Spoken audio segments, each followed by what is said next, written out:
कर लीजिएगा बस। अभी आप शिक्षा के निदेशक से मिल के आए हैं नीरज जी, मैं आपसे जानना चाहता हूं कि वार्ता आपकी कैसी रही और वार्ता का क्या सफलता मिला या कि उसकी क्या विश्लेषण आप करना चाहेंगे? सर, हम ये कहना चाहेंगे कि शिक्षा के निदेशक बहुत अच्छे इंसान है। उन्होंने जिस तरह से हमें समय दिया, वार्ता की, सकारात्मक मुद्दों पर बात हुई है।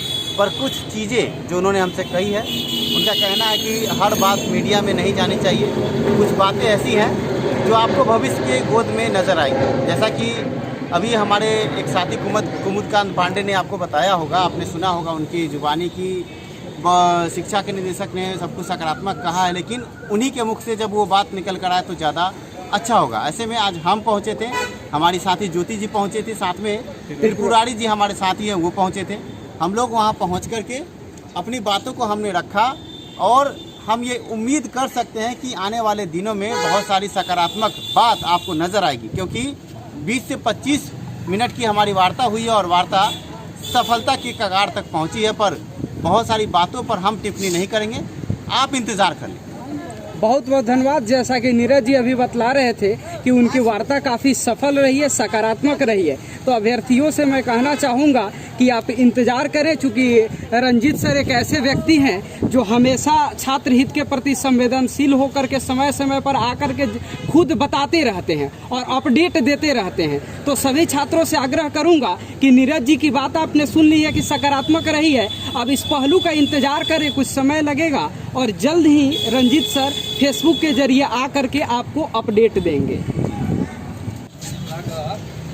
हम खड़े हैं सचिवालय के सामने। अभी अभी शिक्षा के निदेशक से बड़ी वार्ता हुई, जिसमें 3 प्रतिनिधि को जाने का अवसर दिया गया, जिसमें मैं, नीरज, साथ में हमारे साथ जो त्रिपुरारी सर हैं वो गए थे और एक ज्योति कुमारी गई थी, जो अभी फ्रेम में नहीं है, वो किसी कारण से अभी निकल चुकी है। और करीब 20-25 मिनट की वार्ता हुई। वार्ता सकारात्मक हुई, पर उन्होंने कहा है कि यूट्यूब, फेसबुक पर इन सब बातों पर ज़्यादा जिक्र ना करने का, जो हम उनका सम्मान करते हैं। ऐसे में आपके सामने अभ्यर्थी हैं जो पूरे बिहार के अभ्यर्थी जो पहुँचे हैं। हम चाहते तो हज़ारों की संख्या यहाँ होती, पर हमें वो संख्या नहीं चाहिए, क्योंकि कोरोना काल है, जिसमें आपके सामने जो त्रिपुरारी सर आप देख सकते हैं, ये सीतामढ़ी से लगातार आ रहे हैं। हम उनसे कुछ सवाल पूछेंगे। बहुत दिनों से आपने इन्हें देखा है, पर कभी खुलकर बात नहीं हुई। त्रिपुरारी जी, आज आप भी थे वार्ता में। जैसा कि रंजीत सर ने कहा है कि सोशल मीडिया पर सभी बातों को नहीं करना चाहिए, क्योंकि बहुत सारे चैनल उन्हीं के वीडियो को काट छाँट कर गलत तरीके से प्रेजेंट करते हैं। ऐसे में आप क्या कहना चाहेंगे? सर, सोशल मीडिया में हम लोग इस संदेश को नहीं देना चाहते हैं खुल करके, लेकिन हम लोगों का जो सीटर दिसंबर अभ्यर्थी का समूह प्रतिनिधि गया था, प्रतिनिधि मैं, त्रिपुरारी झा, ज्योति कुमारी, नीरज सर, उन लोगों के सामने जो सबसे वार्ता हुई है उसमें सकारात्मक वार्ता हुई है। त्रिपुरारी सर, ऐसे में आप जब वहाँ पहुँचे हैं, 20 मिनट की वार्ता हुई है, उम्र सीमा आपकी ख़त्म होने को है, आप क्या समझते हैं कि अगर इस बहाली में आपको मौका ना मिला तो आपके साथ क्या क्या बुरा हो सकता है? सर के वार्ता के क्रम में हम लोगों ने यह प्रयास किया है समझाने का कि 4000 हमारी संख्या है, जिसमें 400 से ऊपर व्यक्ति जो है 45 वर्ष से अधिक उम्र का है। अगर इस बार में मौका नहीं मिलता है तो इन लोगों का जीवन में फिर टीचर नहीं बन पाएंगे। सर ने इसको बारीकी से समझा। इसको उदाहरण के लिए एक जो सुसाइड की घटना हुई है बांका का, कमलेश जी का, इनका भी मैंने पिक्चर दिखाया है और इस पर वो काफ़ी लिक्विडिफाइड हुए हैं और वो कहे हैं कि जो यह वैकेंसी निकलने जा रही है उसमें रिमाइंडर टाइम, कोई एज लिमिट नहीं रहेगा और सभी का नियोजन होगा और इसे द्रवित होकर के एक संवेदनशीलता दिखाते हुए छात्रों के प्रति ऐसा वो निष्कर्ष निकाले हैं कि मैं स्तर से प्रयास कर रहा हूं और आप लोगों के लिए एक शेड्यूल टाइम दे करके आपका नियोजन में पार्टिसिपेट कीजिएगा, भागीदारी लीजिएगा। ऐसे में हमने जो बात रखी थी उस अभ्यर्थी की, कमलेश जी, जिन्होंने आत्महत्या कर ली, बहुत दुख की बात है, हमारा एक साथी चला गया।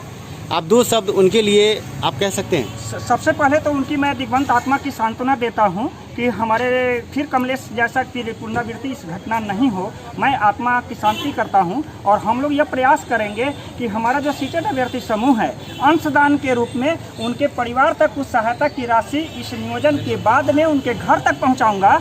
यह हम लोगों का एक योजना है। ये बहुत बड़ी बात आपने कही है कि अभ्यर्थी जो हमारा एक भाई चला गया, उसके लिए आप क्या कहेंगे इस पर, कुमुद जी? मैं कहना चाहूँगा, सबसे पहले तो उस कमलेश जी के परिवार के प्रति मेरी बहुत गहरी संवेदना है और कमलेश जी के प्रति मैं चाहूँगा कि उनको उनकी आत्मा की पूर्ण शांति हो। और जैसा कि आज आप लोग शिक्षा के निदेशक रंजीत सर से वार्ता किए हैं और वार्ता में आउटपुट के रूप में हमें ये मिला कि आप लोग की सकारात्मक वार्ता हुई है। और मुझे यह पहले से भी अनुमान था कि चूँकि रंजीत सर एक बहुत ही संवेदनशील और छात्रों के प्रति बहुत ही जागरूक व्यक्ति हैं, उस समय समय पर आकर के विभिन्न मोटिवेशनल वीडियो या टॉपिक्स के जरिए छात्र हित की बात करते रहते हैं। और उन्होंने कल फेसबुक के जरिए ही बताया था मिलने के लिए, और मुझे लगता है कि आज सकारात्मक वार्ता किए हैं। और मुझे लगता है कि वार्ता की जो अगली प्रक्रिया है, विभागीय जो चर्चा है, चर्चा के उपरांत रंजीत सर खुद अपने फेसबुक के जरिए इस चीज़ को बताएंगे, लोगों के बीच में रखेंगे कि हम दिसंबर सीटेट अभ्यर्थियों के साथ कितना न्याय हुआ और हम लोग भविष्य में कहाँ पाए जाएंगे। ऐसे में सर हम कल की घटना पर भी बात करेंगे। कल ये चेहरे जो आप पीछे देख रहे हैं, कल लाठी चार्ज के बाद ये अभ्यर्थी घायल हुए थे। ये बहुत दूर से आते हैं, पूरे बिहार के अभ्यर्थी हैं जी। अब कुमुद जी, हमने आपसे तो सवाल पूछा ही, एक दो सवाल हम इनसे पूछ सकते हैं क्या? बिल्कुल बिल्कुल। सर आप कल यहाँ आए थे, आप पहुँचे मुख्यमंत्री आवास के पास, वहाँ आपको लाठी डंडों से पीटा गया। इस बात का भी संज्ञान आपके जो निदेशक है उन्होंने लिया है और उन्होंने इस पर खेद व्यक्त किया है, आप क्या कहेंगे? सर हम लोग जैसा कि हम दीपक कुमार मुजफ्फरपुर से सर हम आते हैं, और जैसा कि जब जब हम लोगों को मीटिंग बुलाया गया, जब जब जरूरत पड़ता है हम लोग बराबर आते हैं।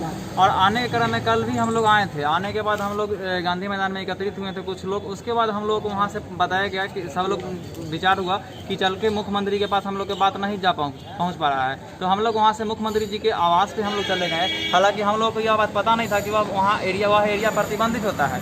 तो हम लोग कुछ साथी 15 के संख्या में हम लोग गए थे, उसमें 3 लेडीज़ कैंडिडेट भी हम लोग के साथ थे। हम लोग जब वहाँ गए तो वहाँ जाने के क्रम में पुलिस के द्वारा बोला गया कि आप लोग बैठ के एप्लीकेशन लिखिए। जब हम लोग एप्लीकेशन लिख रहे थे, एप्लीकेशन लिखने के क्रम में हम सभी साथी को दोनों तरफ से पुलिस वाले 2 जीप आकर के और बहुत मतलब जगह गाली गलौज किए और बहुत बाबरतापूर्वक मारे हैं। पूरा निशान भी आज के हिंदुस्तान पे में भी आप देखे होंगे कि पूरा दिखाया गया है। हम जितने भी साथी थे सभी लोगों को पीटा गया। ऐसे में आज जो रंजीत सर ने संज्ञान लिया, आपको क्या लगता है कल के जो इस तरह की जो घटना है उस पर उन्होंने खेद जताया, उन्होंने कहा कि ऐसा नहीं होना चाहिए था, आपको क्या उम्मीद लगता है, क्या आपको अब मौका मिल पाएगा? सर हमको पूरा 100% मौका मिलने का मतलब संभावना है। हम पूरा उम्मीद जता रहे हैं कि हम लोगों को ज़रूर हमारी बात सुनेंगे। जैसा कि हम लोग के कल पेपर के सहायता से सर हम सुने हैं इस चीज़ को, मैटर को, और इसको संज्ञान में लिए हैं, यह बहुत बड़ी बात है। और सर अपडेट मतलब हम लोग को जैसा आज वार्ता हुई हमारी टीम से, तो सर जिस तरह से बताएं कि हम आके मतलब इसके विश्लेषण करेंगे, खुद सर बताएंगे, और हम लोगों को 100% पूर्ण विश्वास है कि वह हम लोगों को ज़रूर मौका देंगे। आपका नाम क्या हुआ सर? मेरा नाम सुजीत कुमार, हम वैशाली जिले से आते हैं। सुजीत जी, आप कल भी थे यहाँ पे? जी, हम जब यहाँ मीटिंग होती है, बुलाया जाता है, तब हम प्रेजेंट होते हैं यहाँ पे। ऐसे में सर एक सवाल और पूछेंगे आपसे, क्योंकि आप लोग सभी बाहर के अभ्यर्थी हैं, क्या शिक्षा सुधार रोजगार की तरफ से कभी आपसे कोई पैसे की मांग की जाती है मीटिंग के संबंध में? ऐसा तो अभी तक हमको जब मीटिंग में बुलाया जाता है, हम प्रत्येक दिन आते हैं मीटिंग में, अभी तक ऐसा कोई मतलब मांग करवे नहीं किया है शिक्षा सुधार रोजगार नीरज जी के द्वारा। और उनके नाम के अफवाह फैलाया जा रहा है, जो उनके भाया मीडिया के द्वारा पैसा मांगा जा रहा है, ऐसा हम लोग को मतलब नहीं लग रहा है कि मांगा। कभी ऐसा कोई भी पैसा नहीं मांगा गया। हम लोग जब भी आते हैं अपना पैसा लगा के आते हैं, अपना पैसा लगा के जाते हैं, यहाँ रहते हैं और भूख प्यास से हम लोग सुबह आते हैं, भूख प्यास से यहाँ पूरा दिन रहते हैं, शाम में अपना घर पहुँचते हैं। मेरे घर से सर डिस्टेंस 13 किलोमीटर हम डेली पैदल तय करके आते हैं। धन्यवाद सर कि आप लोगों ने सही बात बताई, क्योंकि कुछ लोग अफवाह भी उड़ाते हैं कि हम पैसे की मांग करते हैं मीटिंग बुलाकर। नहीं, ऐसा कुछ बात ऐसे में सुजीत जी, आप वैशाली से आते हैं, कल की घटना और आज जो सकारात्मक बातें सामने आ रही है, क्या लगता है सर? सर रंजीत कुमार जी जो शिक्षक के निर्देशक हैं, वो स्टूडेंट के प्रति हमेशा ही पॉजिटिव सोचते हैं, क्योंकि वो हर एक मुद्दों पर नज़र रखते हुए स्टूडेंट को कभी नाराज़ नहीं करते हैं। और ये वो खुद लाइव आकर हम लोग को बताएंगे पॉजिटिव कि क्या होने वाला है, नहीं होने वाला है। हम लोग अब आगे उनसे जाके वार्ता हुई है, अब वो खुद आकर बताएंगे। धन्यवाद आप सभी का कि आप पूरे बिहार के अभ्यर्थी यहाँ आते हैं, समय देते हैं। आशा करते हैं कि सभी का काम पूरा हो जाए। ये हमारे एक भाई हैं, क्या नाम है सर आपका? अभिषेक कुमार, नालंदा से। आप नालंदा से हैं, आप यहाँ आते हैं, कभी शिक्षा सुधार रोजगार द्वारा आपसे कहा गया कि मीटिंग में बैठे हैं तो पैसा दीजिए? नहीं सर, ऐसा कभी नहीं कहा गया। ऐसे में आज जो सकारात्मक बातें सामने आ रही हैं, आपको क्या लगता है मौका मिलेगा? आज की बातें से लग रहा है कि मौका मिलना चाहिए। जी, धन्यवाद सर बात करने के लिए, और आशा करते हैं कि सभी की मांगें पूरी हों। शिक्षा सुधार रोजगार की पूरी टीम आपके लिए तत्पर है। धन्यवाद आप सभी का साथ देने के लिए बात करें।